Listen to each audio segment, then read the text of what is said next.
I love hearing the founding story. What got you into business? What made you start Nick's Overhead Door Service? What did you see was missing in the market that you thought you could go serve and go tackle? And clearly you've been just crushing it. Ever since I was little, on the weekends and nights, I was in a garage with my dad installing garage door openers. I was basically born into this business. What's been your strategy for growing at this kind of rate, this quickly, this young in a company? I was trying to be as methodical as I could with starting this business. I really wanted to be smart about it. I really looked into what was working, what wasn't working. I talked to a lot of other door companies in different areas. And just not stopping. I'm constant. My wife gives me a hard time all the time because I don't like going on vacation. I love the business, but we're heavily invested into the community. I think that's been our number one thing that's just...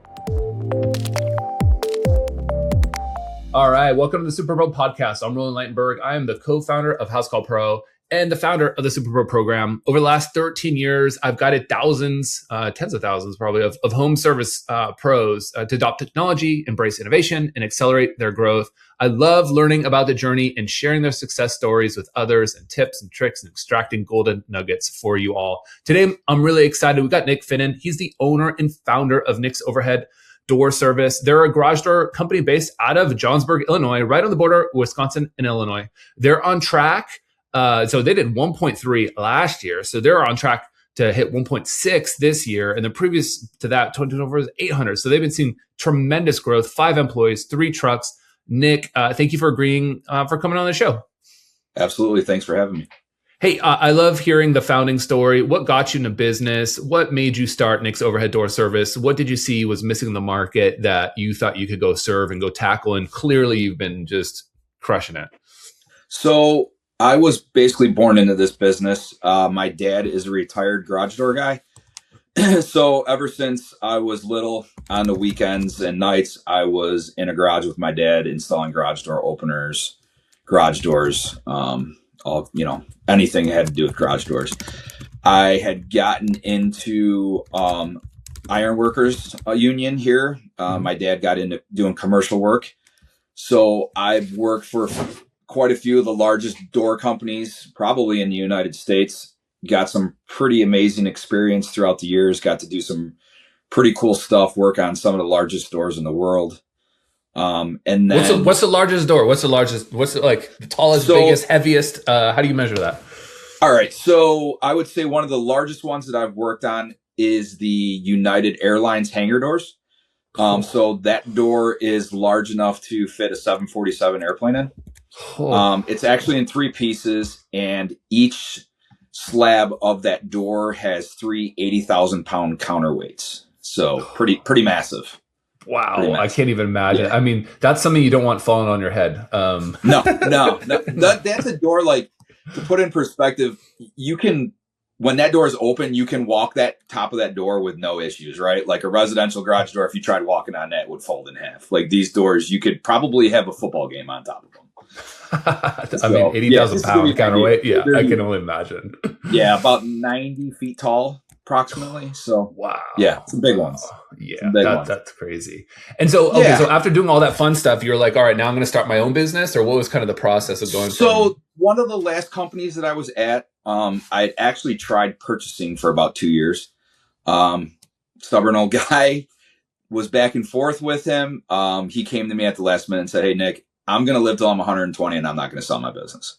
So at that point, I had to sit down with him and said, "Hey, listen, I don't have that feeling of I just want to be a door guy anymore. I want to be a business owner." So that's what prompted me to go on my own. And clearly you've been doing something right. So I think, everything else aside, you're definitely more than just a business owner. You're building quite something special here. You had a huge jump in revenue. You've been growing really fast.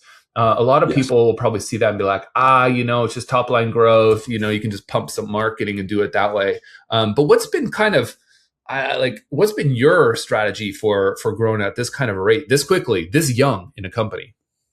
Yeah, it's kind of funny, right? So I have a few closest friends that are like, "Oh my God, you're an overnight success," right? And I'm like, well, being in the business for 30 years, it's taken 30 years to get to this point. but I definitely feel that way. I was trying to be as methodical as I could with starting this business. I really wanted to be smart about it. I really looked into what was working, what wasn't working. I talked to a lot of other door companies in different areas, and just not stopping. I'm constant. My wife gives me a hard time all the time because I don't like going on vacation.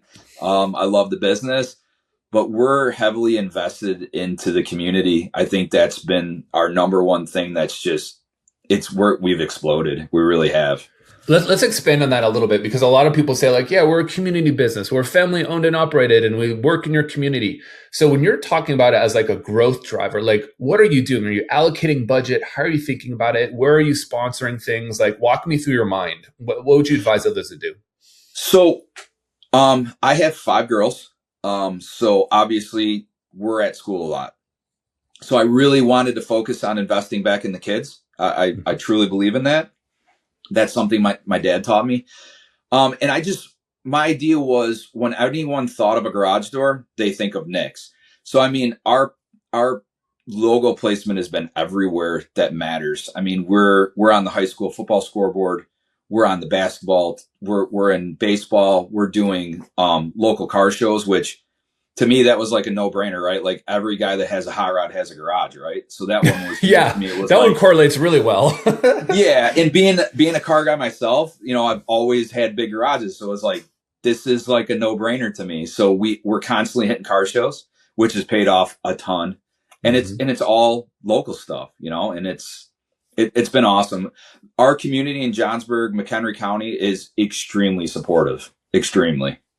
And so how do you do this? So like, let's say I'm just getting started. Do you just walk into your kid's high school and go like, hey, can I sponsor the outfits or the uniforms or the whatever? Like, can I get my sign up? Or like, how does someone get into that? I feel like I had an advantage, obviously, having kids in so many different sports. But I think yes, as long as you can reach that person, right? Like, because it wasn't super easy in the beginning. But it seemed like once we started having other people ask us, right? So we've gone as far as now, not even sports. We're doing, the high school drama club. We sponsor a travel, volleyball league.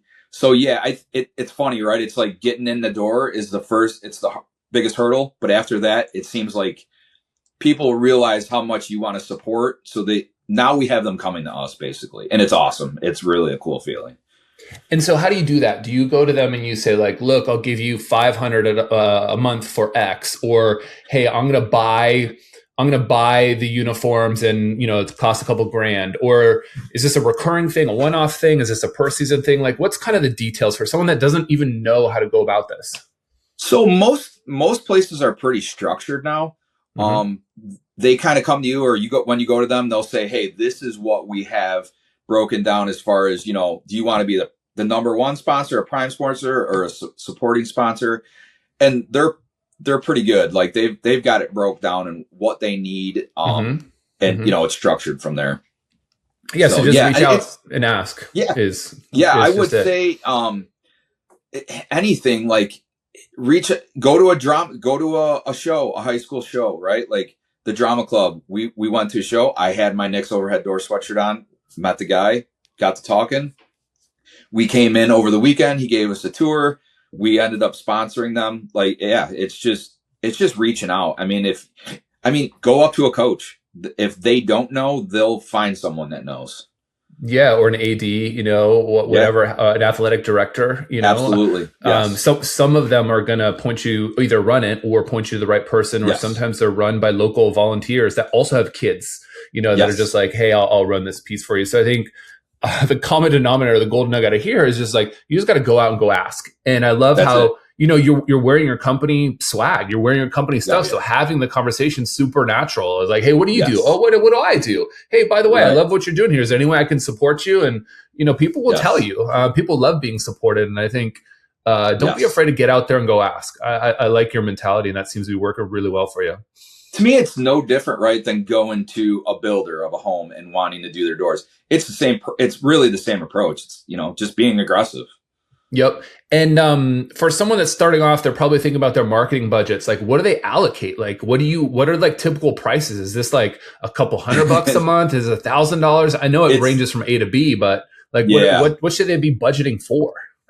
I mean, it seems like to me, the big thing to me in the beginning was I want to be on a shirt, right? Because if you're on a shirt, like one of the local schools does a fundraiser in the summertime, every kid in the school gets a shirt. Well, you're talking 400 or 500 shirts, right? I want to say one of the first shirts that we were on was like $300 to $400. To me, that's a no-brainer, right? Easy. Like that's, It gets worn multiple times, it's not a one-off, they're wearing it and then it's just, they have it. Yeah. And we're still getting calls. That was 3 years ago. We're still getting calls from that shirt. Wow. Yeah. And how do you find out that they're calling from the shirt? Is it just like by you hear someone say, "Oh, I saw you on someone's shirt," or is it like you have a tracking number or something special on the shirt? No, so my wife Jennifer does all our answering our calls right now, and she does all the scheduling. So she's pretty trained that when a call comes in, that's like the fourth thing she asks is, "How did you find us?" Yeah. And we're recording that through Housecall Pro, which is awesome. That's cool. Yeah. And I mean, that's part of it. A lot of people think you have to put something fancy in place. Clearly, if you really want to get down to it, you can put an individual tracking number in each individual sponsor thing you do. Sure, you can do that 100%. But just asking a simple part, if you're using Housecall Pro, you can use the customer intake tool. And as one of the questions, just go, "How'd you hear about us?" And then assign that as a lead source. And then later down the road, you can sort it by, football uniform. You can sort it by billboard. You can sort it by whatever it is, you just have to make sure. And I will tell you, most people are excited to tell you if it's something like that, to tell you that, hey, we saw you here. Yeah. Yeah. And I bet you those ones are probably better converting of all of the channels because they know your local community. It's not like you're just buying a rando lead off of internet. This is like, oh, okay, my son's in the drama club and other people have been talking about it and you've done their doors too, and so then, even if your price is higher or whatever it is, you already have that full like trust piece and value piece built out inside of their minds, which is super cool. So community, clearly great strategy. Any other things that people should know about that before they go like, okay, I'm going to go follow Nick's advice and go knock on some doors? Big thing, obviously don't be pushy. We have found some of the places, the biggest thing we do or we don't do is we don't advertise on top of our competition. We've been approached by other places that have asked us to advertise, and being in the door industry, if there's another door, we won't advertise on top. We've actually turned down some because of that. So I'm definitely very mindful. I have the mindset of I'm here to help everyone. We've helped other door companies in the area. I mean, to me, there's enough garage doors around here to go around for everyone, right? So just trying to advertise on top of people, it doesn't work. People don't like that. Yeah. And I think just in general too, you don't need to maybe demote or like, if you've got a main sponsor and a sub sponsor, like why would there be two? And that doesn't make sense. And like, there's so much greenfield in terms of sponsoring opportunities. Like there's a million other things you can go sponsor. There is. Yes, there really is. Yeah. And I think, look, for people that are like, okay, well, what does this cost? What does this cost? Just take the small thing that Nick said. He mentioned it, but maybe you don't realize. Start with shirts. They're simple. On average, you can think however many shirts times 10, just on average. Okay. So if it's 300 shirts, $3,000, right? Just think about it. Right. And that's just like a most basic place. You can do nicer shirts, fancier things, hoodies and and you're in the 20s and 25s, but independent of that, in large runs, that's kind of the dollar amount you should be looking at. Not a huge amount, but if you're tracking it, you can one brand new garage door is going to cover the cost of all of the shirts that's going to be worn all year long. And then some. So, high ROI opportunities for sure. Absolutely. Yeah. So tell me a little bit about, your hobby. You mentioned a little bit, and I love this angle, right? Because you're going to car shows. And so you've got garages, you're into drag racing and those things. How does maybe leveraging like your hobby? I mean, it's clear why your hobby and what you do kind of like correlate. It's a little bit less maybe for HVAC or like plumbing or lawn care, but like, how do you think about that? How do you leverage that? Is there anything you've learned, or like, how do you work that into kind of the Nick strategy? Well, I mean, I think with drag racing, it's very competitive sport, right? But the camaraderie and just being able to be out there and being able to talk to people, you know. And it's funny too, right? I haven't had an opportunity to race in a while as the kids are getting older and stuff, but we do a lot of car shows and stuff. And it's funny because when I walk around and talk to people, my wife's like, let me guess, you did their garage door. And it's like, yeah, you know, and again, with being in the car community, if you would do a good job for one guy, referrals is insane. You know, I mean, when you're in someone's garage that they have hundreds of thousands of dollars in cars, they want to have someone in there that they trust. Totally. Yeah. Yeah. And I think the, what I'm trying to get to here is, you know, hobbies put you next to other people that then will talk to other people, and it's based on referrals, but it only works if you do a great job. And each one you have to do so good that they will tell other people about it. And look, being the hot rod and cars and those things are naturally going to talk about it because people come there. The first thing they open to go look at the car is the garage door, and they're like, it either looks good or it looks shitty. Right, right. And our stickers are orange and bright, so of course that's the first thing they see, and they're, you know, oh my God, Nick did your door, right? So yeah. That's great. I love that tactic.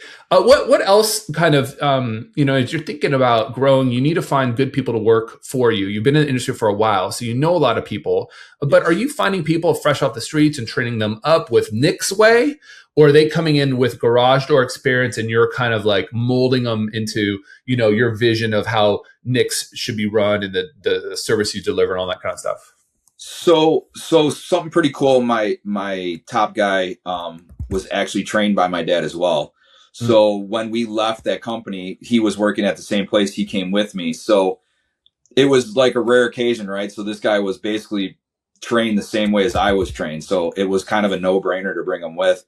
And we brought in a couple other guys that had a little bit of door experience. And it's almost to the point now where I would rather have someone with no door experience. I think now we've got it set up to where we can train guys and teach them the correct way and the next way. Yeah, I think a lot of people now, you know, if you're first getting started, it's nice to not have to teach someone from scratch. But once you kind of have it up and running, what Nick's saying is like, then you got kind of the experts, the mentors, and those people that know the right way that they can go help teach the next wave, which often, you know, if you're now we see, I'm seeing an influx in younger people wanting to be in the trades. They realize that AI is not going to be able to load a spring or design like the right door, actually install the thing. You know, it'll be a while before Elon's robots are actually installing those things, you know, I'm sure. So that's probably nice. And where are you finding these people? Are they just hearing about you through the community? Are you doing advertising? Are you doing Indeed? Or like, what's your strategy there? Well, I feel like that's the other thing. You know, we do a lot of social media platforms. We're on Facebook, we're on Instagram, we're on TikTok, all of them. And I think as we're growing, I think it's guys are realizing like, hey, it looks like a pretty cool place to work. You know, these guys are doing cool projects. So I think that's the last couple guys that we've hired have actually come to us. We didn't even reach out. So that's pretty cool. Well, I think your industry is unique too, because it's very Instagrammable. You know, people are looking at those nice things. You can create really cool reels. You know, it's visually very appealing. It's very clear when someone's got a nice door versus not. So I think, attracting and posting those just on social media is a great strategy, not just for acquiring homeowners, potential clients, but also potentially people that want to work for you. If it looks nice, they do good work. That's a company I would want to work for, you know, that I'd be proud to work for. So I like that strategy a lot. I think you guys have done a really good job at building up your reviews really quickly. Clearly something, you know, that's linked with all the good work you're doing. You're using Housecall Pro to help on the review side, but is there anything else special that you're doing? Or is it literally just now that you're using Housecall Pro, it's just taken off? I will tell you that Housecall Pro really helped just grow our reviews. In the beginning, before, you know, we were big, I felt that we weren't big enough to use Housecall Pro. I was literally texting every single person after every job. And then after looking at a couple different options, and that was a big thing for me for Housecall Pro, was having that feature. And it's amazing. I mean, I have people that are my competition that are asking me how we got so many reviews so quick, it's pretty cool. And, you know, For what it's worth, you can go Google them right now. 360 5-star reviews, looks perfect. It's obviously working really well in the map pack. It's a big part Yes. of Google's SEO. When people are like, you gotta have a good site. Yeah, sure. But you have to make your GBP profile look really good. Those reviews matter, helps you rank. Right. When someone searches garage door near me, garage door broke near me, whatever it is, it's always adding those kind of pieces to it. And more than ever now, LLMs, so like ChatGPT, Perplexity, Claude, Gemini, all these things, they're looking for this kind of content in the reviews, and what's in the reviews matters as much as the star ranking of the review itself. And I can see people are actually like writing stuff in your reviews, which is great, because that's only going to help kind of the beyond just saying 365-star reviews, right? Right. Yes. Yeah. Yes. And for sure. What were you doing when you were looking at services? Like, what was it ever in your mind like you were going to start a business and not use software like ours, or was there something that happened along the way where you're like, oh crap, I better start using something like this? Well, so the last company that I was at, they were in business for 42 years and we were still using pen and paper. And the company that I was with previously, they had their own system. So when I went to the last place, I was like, this is nuts. Like you can't grow a business this way.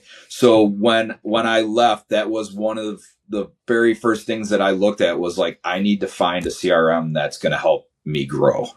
Mm-hmm, mm-hmm. And so what did you look online? Like, what were you Googling? Did you talk to other people and that was kind of took you over there? Or was it a salesperson? Talked to other people. I was just, actually we had a Housecall Pro, call us.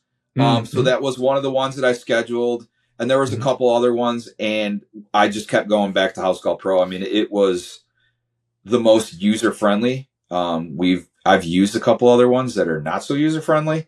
So that was the big thing, was like, I always tell everyone that I'm just a dumb garage door guy. So to me, it was like, I need something that guys like me can get on their phone and make it real simple, right? Like, I'm on my way. I started the job. I finished the job. Oh, it's going to send a review. This is perfect. This is exactly what I want.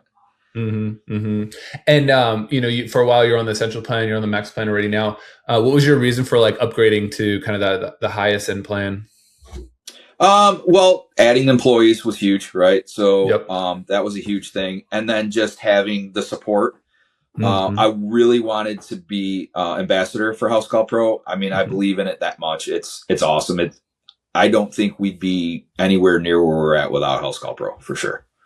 Yeah. Yeah. And I think for people that are, growing their business, clearly, as you need more seats, you need a bigger plan. Yes. But then also the thing you mentioned, which is the support, on the Max plan, you can go inside the blue chat bubble and there's a little scheduling button. You can go schedule a one-on-one, if you need it with folks. And on that plan, we can logistically support it because the price point makes sense to be able to offer that level of support. If you can think what, 1 or 2 hours, I mean, whatever your billing rate is, just imagine what you'd bill out for 1 hour. Right? Exactly. So as a software company, that's the plan level, which we can kind of support that kind of low help. But it's easy enough to use that you might not need it for things. But if you really want to start to dial things in, or you need explanation of other pieces, then it might be nice to have another voice or someone that you can kind of reach out to and be like, hey, did I set this up correctly? Or what do I do here? Or, et cetera.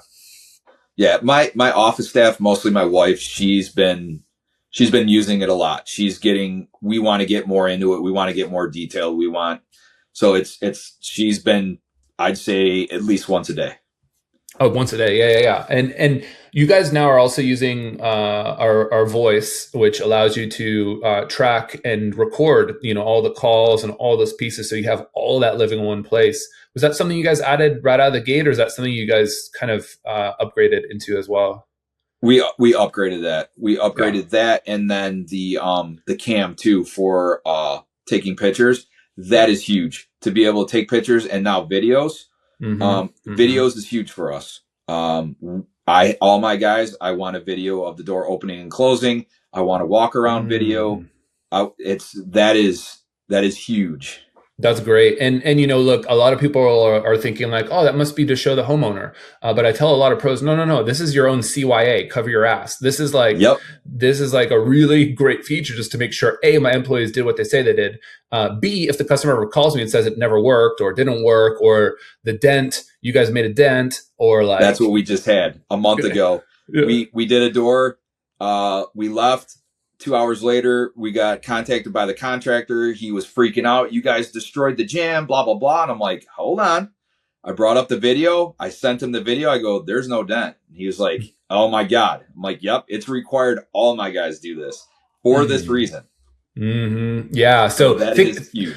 It's like a little insurance piece built in your pocket, but you got to remember to get your guys to do that, or you need to do that. You need to be a part of your SOPs that before you leave the job site, everything is documented. So everything's in there, but being able to save these much bigger files is something, that we need to make sure we can account for. And so with HTTP Cam, it's there. And now HTTP Cam, I think we've made it included in all plans for free. So nice. Make sure that you're not even getting charged for that. Right. As technology gets better and there's things we can offer like that included, we could definitely do that. What would you say is like the most underrated feature of Housecall Pro? What's something that maybe we don't talk enough about, or something that you discovered, you're like, man, why don't they tell me this?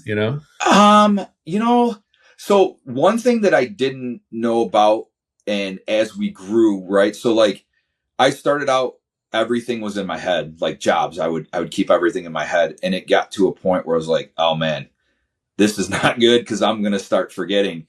And I don't know what I was doing, but I was just going through Housecall and I saw the pipeline and I was like, what's this about? And I clicked on it and I was like, oh my God, this is exactly what I need. Like, I need to know what the status of everything is. And that, like, that's a lifesaver. If anyone in our office has a question of what's going on, they're like, yeah, go to the pipeline, because I put notes in it. That's my gospel. That's it. Yeah. And I think sometimes pipeline's hard to explain because there's two parts of it. One, which is like kind of the brain or the knowledge base or the status of all the things. And then the other part is like the automations that it can trigger and fire if you set it up that way. And some people use them both together. Some people just use one. Some people, you can't really use the automations without the first one. But are you using the automations too, or just using it as just a big status board? You're doing no, we're using automation too, for sure. Yes. We've had clients on estimates that I kind of forgot about that will get an email and they'll say, oh, hey, thanks for the nudge. Let's go ahead and do this. So the automations, billing, same thing. Yep. It's awesome. Yeah. And I tell pros a lot, when you set on an estimate, and if you don't get an immediate yes or no or whatever, it might not be that you lost it to someone else. It might just mean that people got busy with life and they weren't the most important thing. And all it takes is like a simple nudge, maybe a month later, 2 weeks later, 6 weeks, when they finally have come up for air, that they're like, oh yeah, okay, let me take care of this thing now. And it's not that you're being annoying.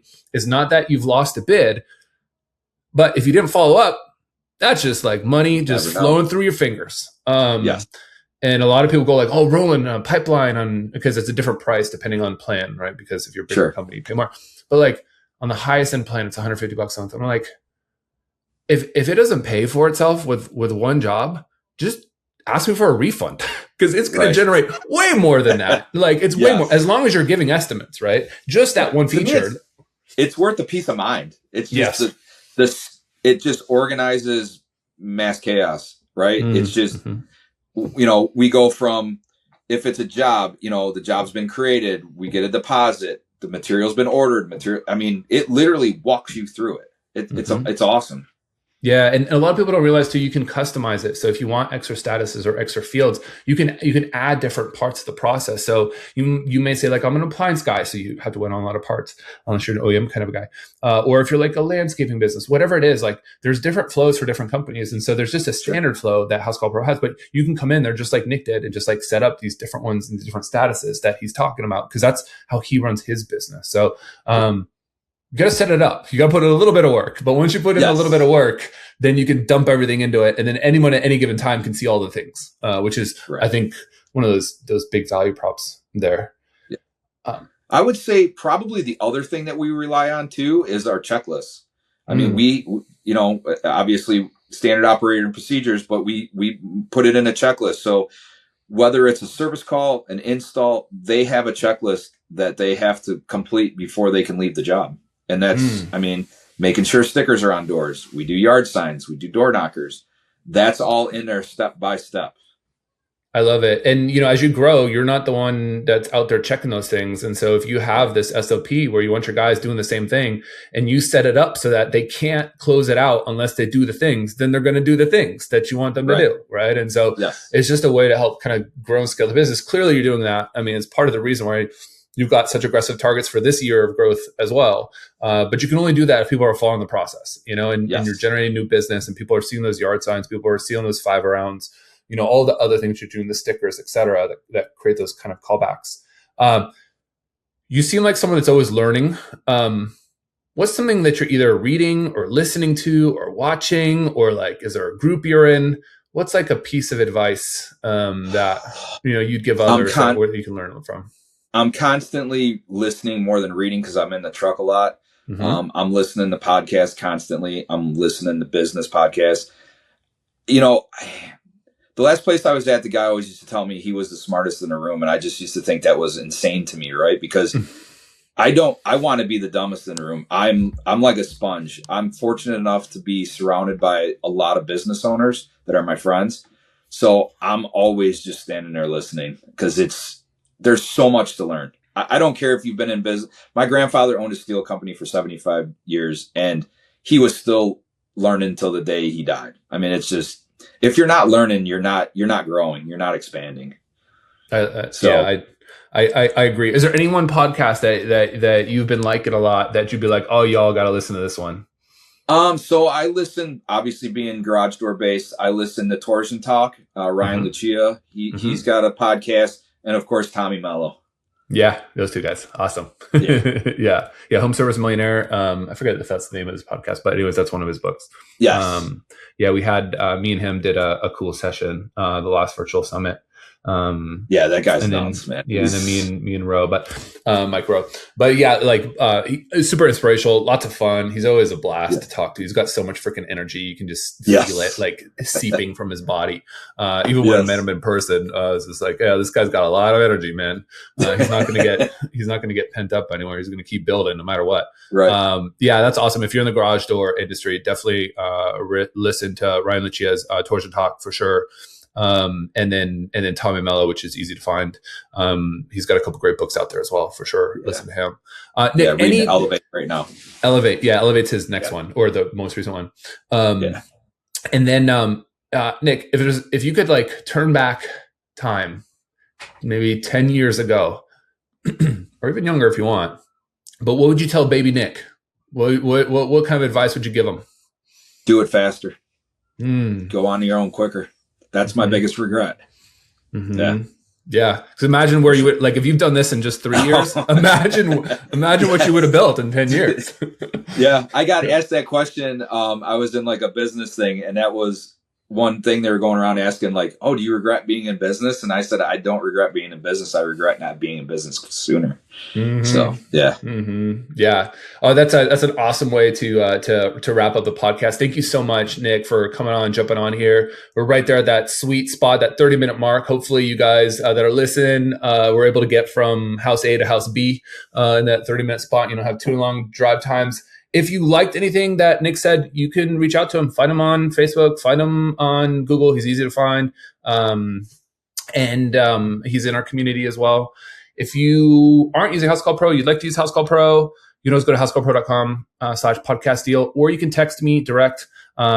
People say, how do you do that, Roland? I answer them, I don't know, but 858-215-1512. It does go to me. And I won't be the actual person doing a demo or helping you. Like, I'll get you to the right person on our team here that can do way better than I can. So just think of me as traffic control. And if you're a current Housecall Pro user, and if you've got any questions, do the same as well. Or if some of the things Nick mentioned, you thought were interesting, you want to add to your account, or pipeline, or voice, or any of those other things, or reviews, Nick's been killing it. You should be killing it as well. Please reach out to me. Nick, thank you so much for being on the show. I really, really appreciate it.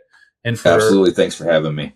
Yeah, and for everyone else, we're going to have another great guest next week. Thanks so much. See y'all later. Take care, guys. The Superpro podcast is brought to you by Housecall Pro, the leading platform for the home service industry. Housecall Pro streamlines your workflows and simplifies everything from scheduling and dispatching to communication and billing. Unlock the full potential of your home service business with Housecall Pro.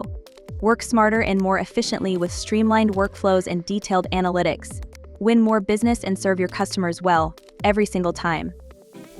Join more than 40,000 home service pros who have already revolutionized their businesses. Work smarter with streamlined workflows, get organized with centralized information, and scale your business your way. Learn more at housecallpro.com.